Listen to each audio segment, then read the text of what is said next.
আসসালামু আলাইকুম ভিউয়ার্স। আজকের লেসনে আমরা শিখতে যাচ্ছি কিছু শর্ট কনভারসেশন, যেগুলো আমরা একাধিক সেন্টেন্স তৈরি করতে পারি।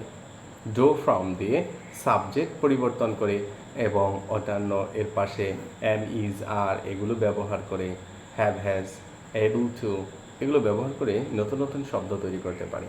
তো আমাদের সাথে আছে ইশফাক। চলো আমরা কিছু নতুন সেন্টেন্স তৈরি করা শিখে দিই। তাহলে আমি করি ইংরেজিতে কী হবে? I do. আমি করেছিলাম।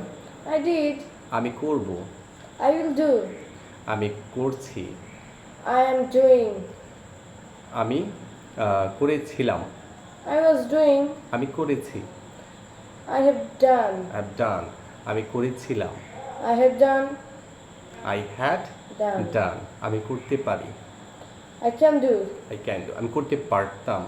I could do. আমি আমাকে করতে হবে। I have to do. আমাকে করতে হয়। I must do.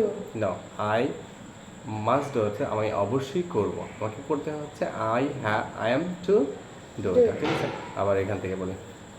তাহলে এইখান থেকে বলো, এটা কেটে দেবে। মাস্ট ডুতে আমি অবশ্যই করব। I must do. আমাকে করতে হয়। I am to do. I am to do. আমাকে করতে হয়েছিল। I had to do. ওকে, আমি করতে চাই।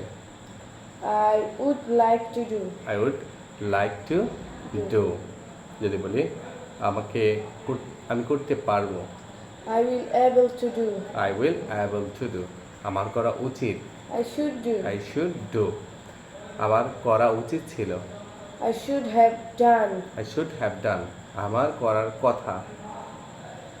I supposed do. I suppose to Do. Do. I am I supposed to do. No. I'm supposed to do. Okay, I am suppose to do. ঠিক আছে। Okay, thanks for watching this video.